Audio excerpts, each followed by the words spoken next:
Good morning, नमस्कार। आज हम लोग दिल्ली के सुल्तान तथा वास्तुकला के बारे में जानकारी हासिल करेंगे। मोहम्मद गोरी, पृथ्वी राज चौहान, गुलाम वंश, कुतुब ऐबक, शमसुद्दीन इल्तुतमिश एवं रजिया सुल्तान के बारे में।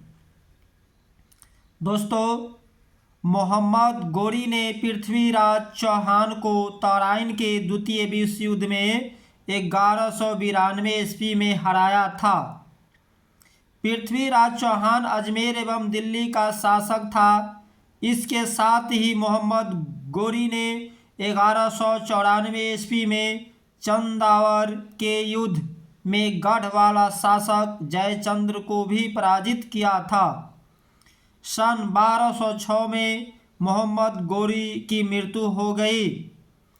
मोहम्मद गोरी का कोई पुत्र नहीं था, इसलिए उसने अपने दास कुतुबुद्दीन ऐबक को उत्तराधिकारी माना तथा ऐबक ने गुलाम वंश की स्थापना की थी। वर्ष 1206 में 1526 तक दिल्ली को सत्ता का केंद्र बनाकर शासन करने वाले राजवंशों के काल को सामूहिक रूप से सतलन काल भी कहा जाता है। सतलन काल की शुरुआत गुलाम वंश के शासन की स्थापना से शुरू होती है तथा लोदी वंश की समाप्ति के साथ ही समाप्त हो जाती है। गुलाम वंश। दिल्ली सुल्तान गुलाम वंश 1206 से 1290 ईस्वी तक की स्थापना से शुरू होती है, जिसका संस्थापक कुतुबुद्दीन ऐबक था। गुलाम वंश के अंतर्गत कुतुबुद्दीन ऐबक, इल्तुतमिश, बलबन जैसे महान शासक हुए, जिसका वर्णन निम्न प्रकार है। कुतुब ऐबक यह मोहम्मद गोरी का गुलाम था, जो बाद में सेना नायक हो गया। कुतुब ऐबक ने गुलाम वंश की स्थापना की। उसकी राजधानी लाहौर में थी तथा उसने दिल्ली में कुतुब मीनार की नींव रखी थी। ऐबक की मृत्यु चौगान खेलते समय घोड़े से गिरने के कारण हो गई थी। इस काल का इतिहास तवारीख के नाम से जाना जाता है, जो तत्कालीन विद्वानों एवं प्रशासकों के द्वारा लिखा गया। यह प्रायः फारसी भाषा में लिखा जाता था। इसने भारत की प्रथम मस्जिद कुबैत उल इस्लाम दिल्ली में और 2.5 दिन का झोपड़ा अजमेर में बनवाया। ऐबक को लाख बख्श के नाम से भी जाना जाता है। शमसुद्दीन इल्तुतमिश। ऐबक का दामाद इल्तुतमिश उसका उत्तराधिकारी बना। इल्तुतमिश को निश्चित रूप से तुर्कों द्वारा उत्तर भारत की विजयों का वास्तविक संगठन कर्ता माना जा सकता है। इसने कुतुब मीनार को बनवाकर पूरा किया और राज्य को सुदृढ़ व स्थिर बनाया। इल्तुतमिश ने इक्ता व्यवस्था शुरू की। इसके तहत सभी सैनिक व गैर सैनिक अधिकारियों को नगद वेतन के बदले भूमि प्रदान की जाती थी।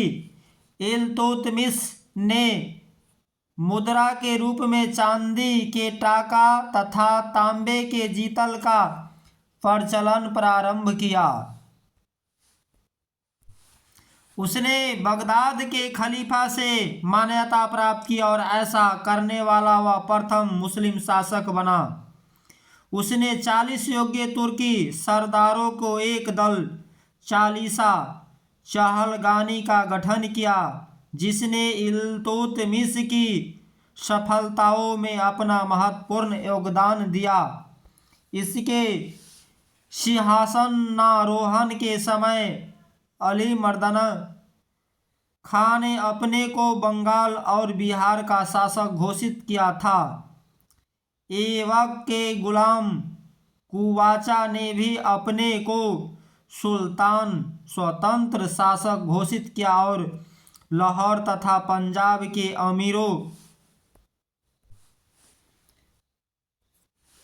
अमीरों को जीत लिया। 1220 ईस्वी में मंगोलों ने ख्वारिज़म साम्राज्य को नष्ट कर दिया। इन्होंने इतिहास में सर्वशक्तिशाली साम्राज्य की स्थापना की, जो अपने चरमोत्कर्ष काल में चीन से लेकर भूमध्य सागर तथा जकार्साटेस नदी तक विस्तृत था। अब हम लोग जानेंगे रजिया सुल्तान के बारे में। 1236 ईस्वी में इल्तुतमिश की बेटी रजिया सुल्तान शासक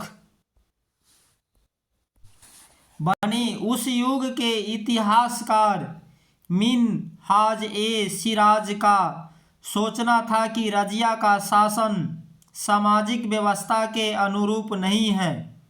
यह दिल्ली की प्रथम व अंतिम मुस्लिम महिला शासक थी। उसे अपने भाइयों और तुर्कों का सामना करना पड़ा।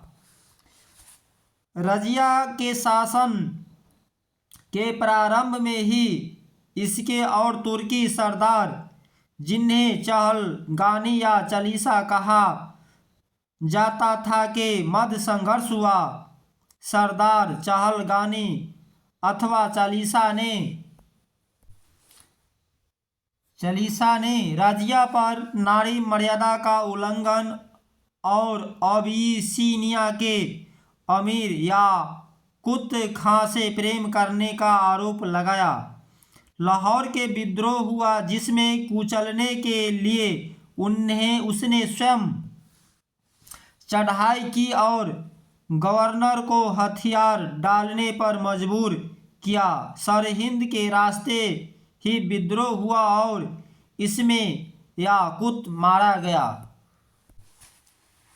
रजिया ने भटिंडा के गवर्नर अल्तुनिया से विवाह कर लिया। इसी बीच इल्तुतमिश के एक पुत्र बहराम शाह ने सत्ता हथिया ली तथा भटिंडा से दिल्ली आते वक्त अल्तुनिया व रजिया को हराकर उसका वध कर दिया।